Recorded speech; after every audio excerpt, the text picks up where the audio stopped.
being invited as a speaker in this prestigious conference, wonderfully organized by Dr. Vitull Gupta and his dynamic team.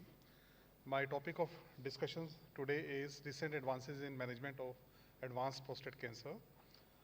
I will start with the epidemiology of the prostate cancer in brief. Then we will discuss risk stratification based on serum PSA level, Gleason score, and clinical stage. Then diagnostic workup of the prostate cancer will be discussed. And after that, the management protocols, including the principles of surgery, radiotherapy, androgen deprivation therapy, chemotherapy, and immunotherapy. So prostate cancer is second most common cancer in males worldwide after lung cancer. And in India, the age-adjusted rate is 5 to 9 per 1 lakh population, which is much less than the age-adjusted rate in Australia, New Zealand, North America, or Europe, where it varies from 60 to 80 per 1 lakh population.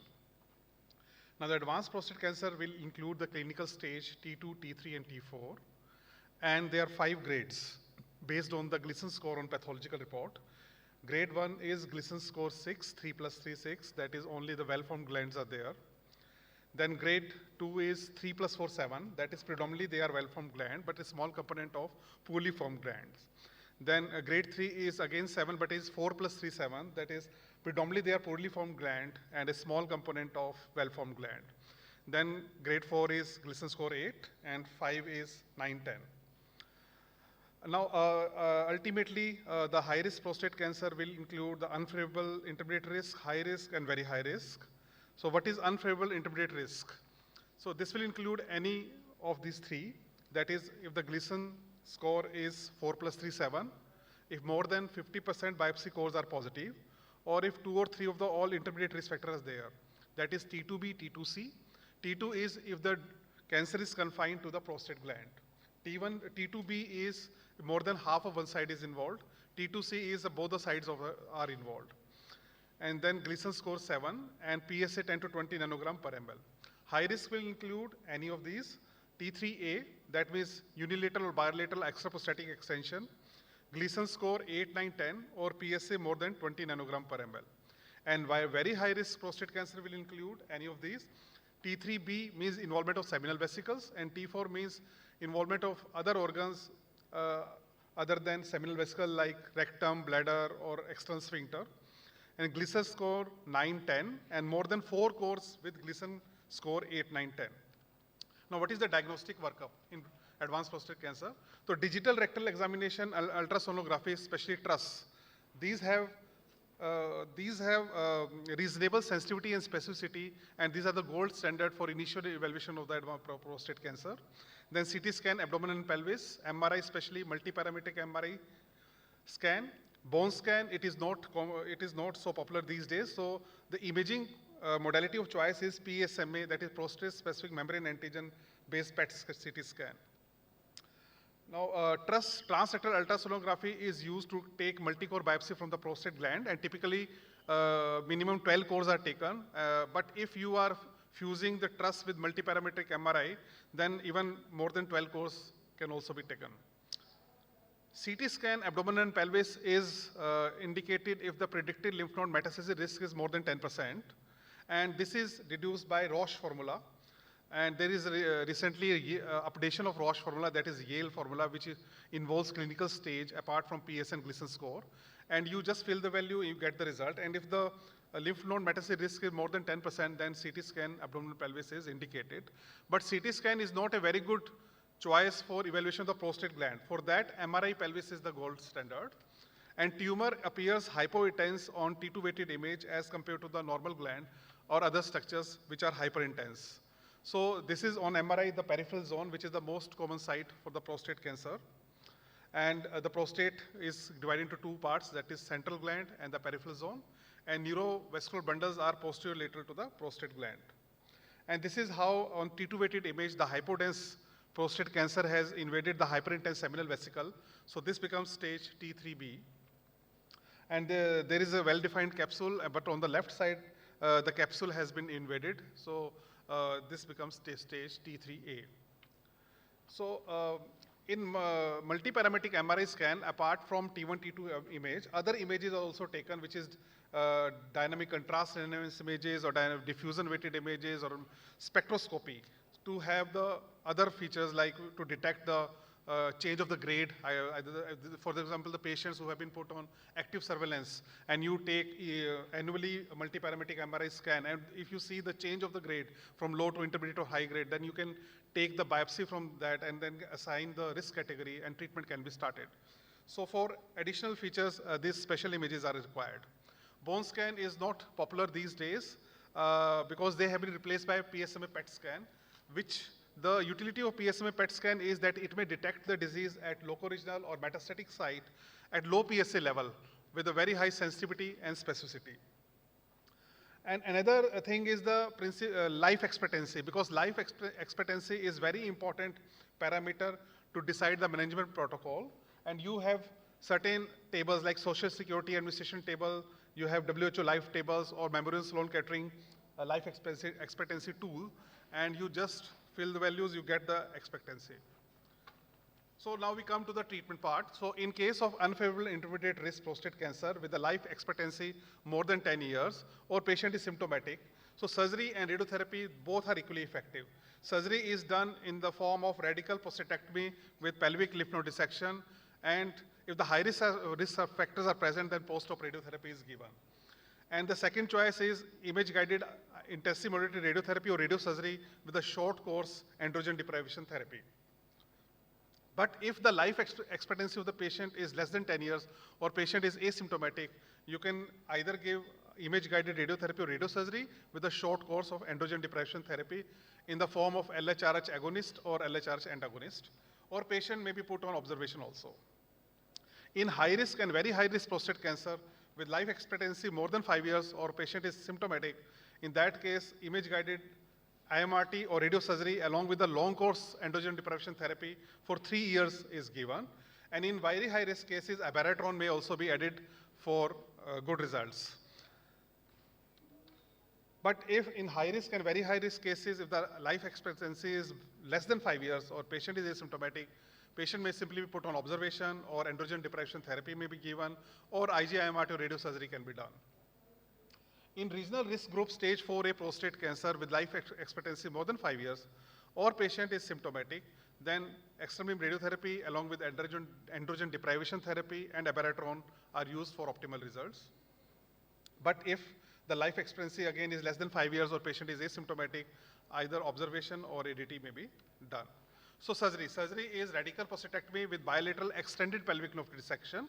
And in this case, there is complete removal of the prostate and surrounding capsule along with seminal vesicle, ampulla, and vas deferens. And these are 3 approaches: open radical prostatectomy, laparoscopic, or robotic.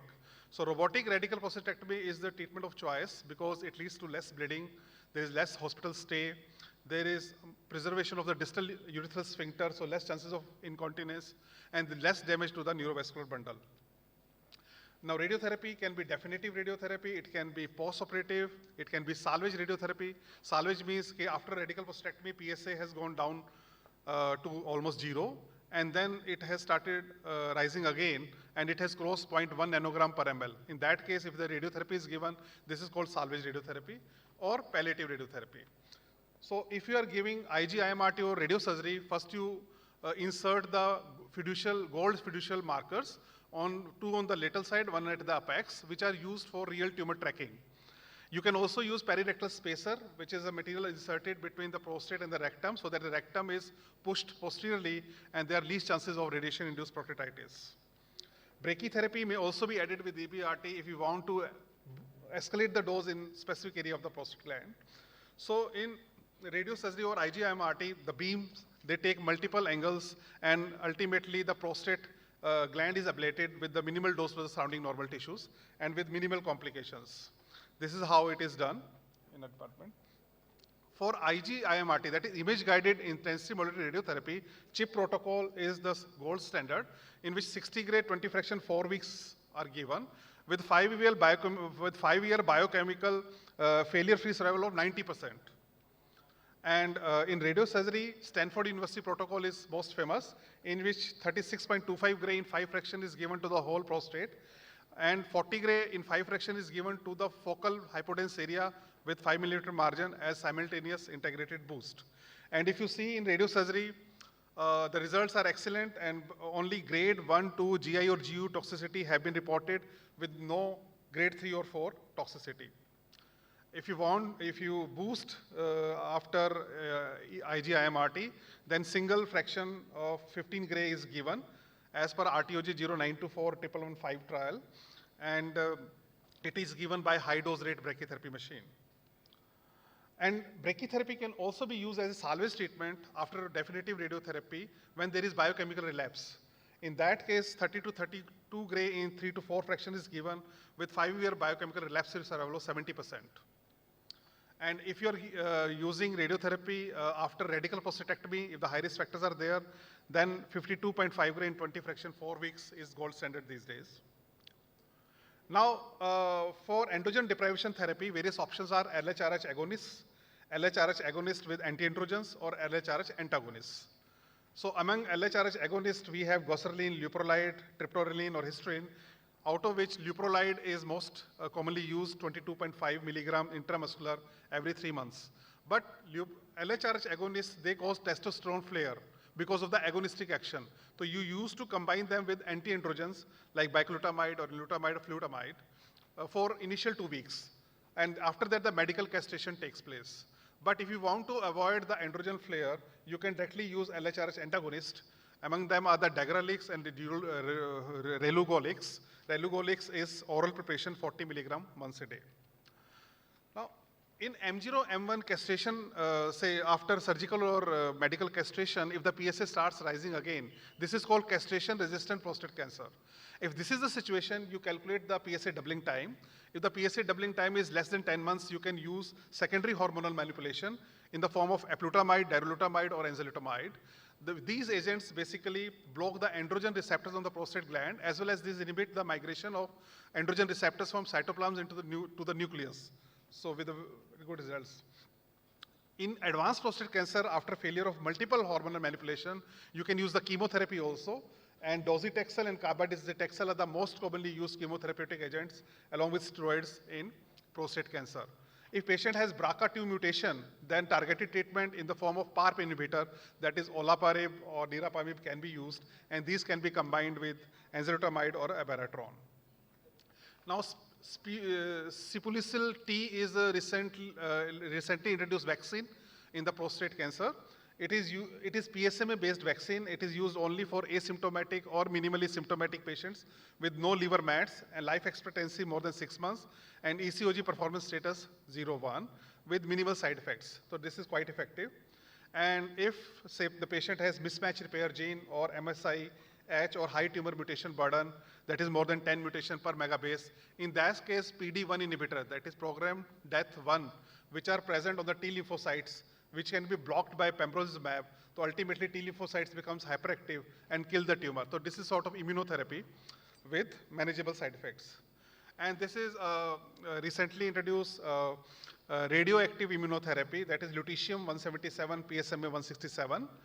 This is basically a beta-emitting radionuclide, which selectively binds to the PSMA receptor on the prostate cancer cells in patients with PSMA-positive prostate cancer. The dose is 200 millicurie every 6 weeks for 6 cycles with manageable toxicity. So to conclude, the treatment of prostate cancer is decided by risk category, which is assigned on the basis of clinical stage, serum PSA level, and Gleason score. In unfavorable and intermediate risk, surgery and image-guided radiotherapy, along with short-course androgen deprivation therapy, are equally effective.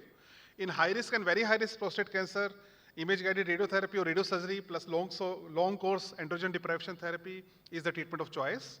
Abiraterone should be added to radiotherapy plus ADT in very high risk and stage 4A prostate cancer for optimal results. In metastatic castration-sensitive prostate cancer, ADT in the form of LHRH agonist or antagonist with abiraterone or enzalutamide are used.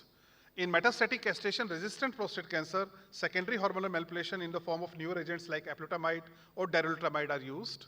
Chemotherapy like docetaxel and cabazitaxel along with steroids are used after failure to multiple hormonal manipulation in both castration-sensitive and castration-resistant prostate cancer. Spilucicil T, PD, L1 and PD-1 inhibitors, PARP inhibitors, and lutetium PSMA are advanced form of immunotherapy and radioimmunotherapy in advanced prostate cancer. Thank you very much. Any questions anybody wants to ask?